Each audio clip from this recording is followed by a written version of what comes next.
Hey guys, apa kabar? Pernah nggak sih lo ngerasa tekanan sosial itu kayak beban yang nggak kelihatan? Di mana-mana, dari feed media sosial sampai obrolan di warung kopi, kita kayak dibombardir sama narasi yang sama. Kamu harus luar biasa, harus spektakuler, harus punya passion project, side hustle, tubuh ideal, perjalanan epik, dan karir yang melesat ke atas. Kalau kita cuma biasa aja, rasanya kayak gagal ya. Kayak kita kehilangan suatu privilege yang harusnya kita kejar. Nah, hari ini gue mau ngajak lo untuk rating semua itu. Gue mau bahas seni menjadi biasa. Bukan biasa dalam artian malas atau nggak punya mimpi. Tapi biasa dalam artian damai, cukup, dan mungkin, ini yang penting, justru jadi kunci kebahagiaan yang selama ini kita cari. Jadi, duduk yang nyaman, mungkin sambil nyuruput kopi, dan mari kita eksplorasi kenapa hidup yang tidak spektakuler bisa jadi tempat paling subur untuk menanam benih kebahagiaan. Bagian pertama, derita mengejar yang luar biasa. Oke, let's be honest. Zaman sekarang, kata biasa itu kayak label negatif ya. Ah, dia kerjanya biasa aja. Atau hidupnya sih biasa-biasa saja. Dengar aja kayak ada nada mengecilkan. Kenapa bisa gitu? Gua rasa ini akibat dari dua hal besar. Media sosial dan budaya meritokrasi ekstrim. Di media sosial, kita cuma lihat highlight reel kehidupan orang lain. Travel ke Iceland, promosi jabatan, pernikahan yang estetik, tubuh yang sempurna hasil workout 2 tahun, kita jarang lihat orang posting foto gue lagi stres meeting sama bos, atau nangis di kamar mandi karena hari yang berat. Otak kita perlahan terkondisi buat percaya bahwa kehidupan normal yang naik turun itu nggak cukup, harus selalu on, selalu shining. Lalu, ada budaya yang bilang kamu bisa menjadi apapun yang kamu mau asal usaha keras. Sounds inspiring kan? Tapi di baliknya, ada bom psikologis. Kalau kamu belum sukses secara spektakuler, berarti kamu kurang usaha. Itu beban yang berat banget guys. Psikolog seperti Dr. Sophie Mort dalam bukunya A Manual for Being Human, bilang tekanan untuk terus menjadi hebat justru jadi sumber kecemasan dan burnout generasi muda. Kita kelelahan sebelum mulai, karena standarnya terasa mustahil. Intinya, ngejar yang luar biasa itu sering bikin kita lupa nikmatin hidup yang sekarang. Kita jadi seperti hamster di roda, lari terus, tapi nggak jelas ujungnya di mana. Bagian kedua, makna baru biasa, bukan mediocre, tapi enough. Nah, di sini kita perlu redefinisi. Kata biasa yang gue maksudin bukan berarti mediocre atau nerimo tanpa usaha. Bukan. Biasa di sini artinya cukup, enough. It's the sweet spot di mana lo merasa apa yang lo punya, siapa diri lo, dan apa yang lo lakukan itu sudah cukup untuk membuat lo merasa tenang dan bersyukur. Ini ada kaitannya sama filosofi stoikisme zaman Yunani kuno dan konsep the ordinary life dalam psikologi positif. Para filsuf stoik kayak Marcus Aurelius udah ngomong, kebahagiaan itu datang dari kemampuan mengendalikan hal-hal yang bisa dikendalikan, pikiran, tindakan kita, dan menerima hal-hal yang nggak bisa dikendalikan. Banyak banget hal di luar.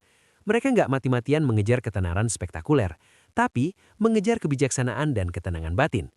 Penelitian modern juga mendukung. Sebuah studi panjang di Harvard tentang adult development yang udah ngikutin kehidupan ratusan orang selama puluhan tahun, nemuin bahwa faktor terpenting untuk kebahagiaan dan kesehatan jangka panjang bukan kekayaan, ketenaran, atau pencapaian spektakuler, tapi kualitas hubungan kita dengan orang-orang terdekat, hal-hal yang biasa, ngobrol bareng keluarga, ketemu teman, rasa dikasihi. Itu semua hal sederhana, accessible, dan biasa. Jadi, hidup biasa itu adalah hidup yang terkoneksi, penuh syukur, dan sadar. Bukan hidup yang datar, tapi hidup yang dalam maknanya. Bagian ketiga, keuntungan-keuntungan jadi biasa.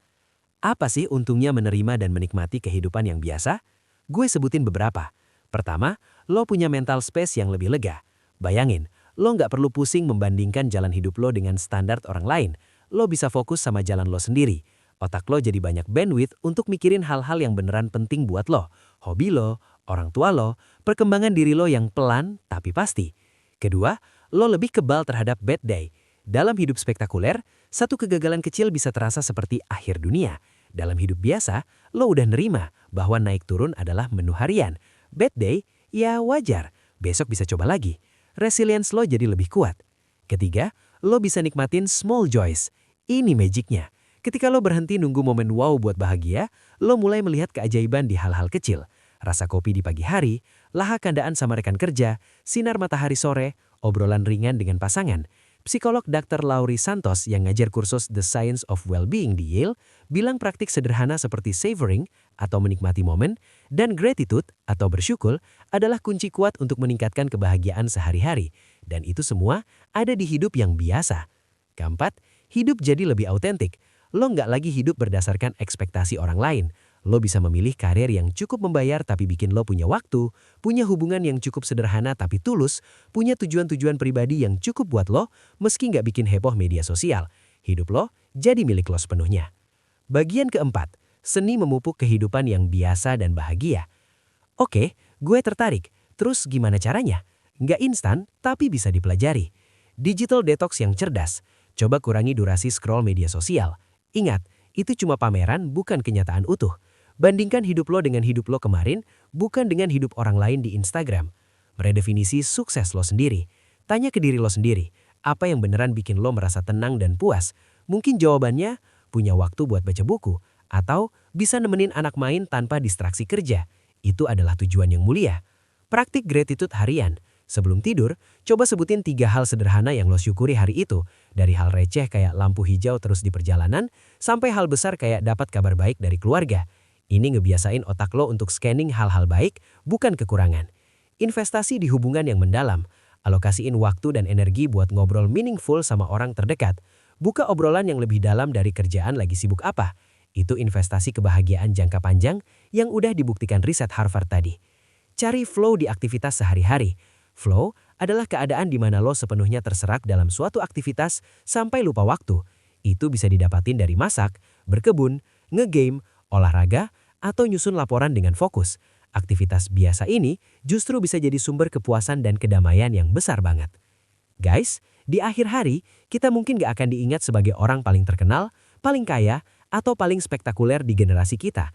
Tapi, kita punya peluang besar untuk diingat sebagai orang yang bahagia, yang baik, dan yang hidupnya penuh makna oleh orang-orang yang kita cintai.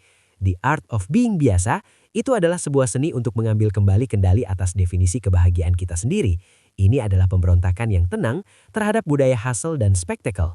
Ini adalah memilih kedalaman di era yang mendewakan keluasannya. Hidup yang tenang, cukup, penuh syukur dan terkoneksi, hidup yang bagi banyak orang terlihat biasa, itu bisa jadi justru adalah mahakarya kebahagiaan yang paling kita idamkan. Jadi, mungkin sudah saatnya kita beri tepuk tangan untuk diri sendiri, untuk hari-hari yang kita lalui dengan baik, dan untuk keberanian memilih jalan yang damai. Karena pada akhirnya, menjadi biasa dengan cara yang paling sadar dan penuh syukur, itu adalah pencapaian yang sama sekali tidak biasa. Semoga insight ini bermanfaat buat lo. Gue yakin, di luar sana, banyak banget orang yang sebenarnya merasakan hal yang sama. Yuk kita sebarkan kesadaran ini, bahwa baik-baik saja untuk menjadi bahagia dengan cara kita sendiri, dengan kehidupan yang kita miliki sekarang. Sampai jumpa di percakapan berikutnya. Stay grounded and cherish your ordinary, beautiful life.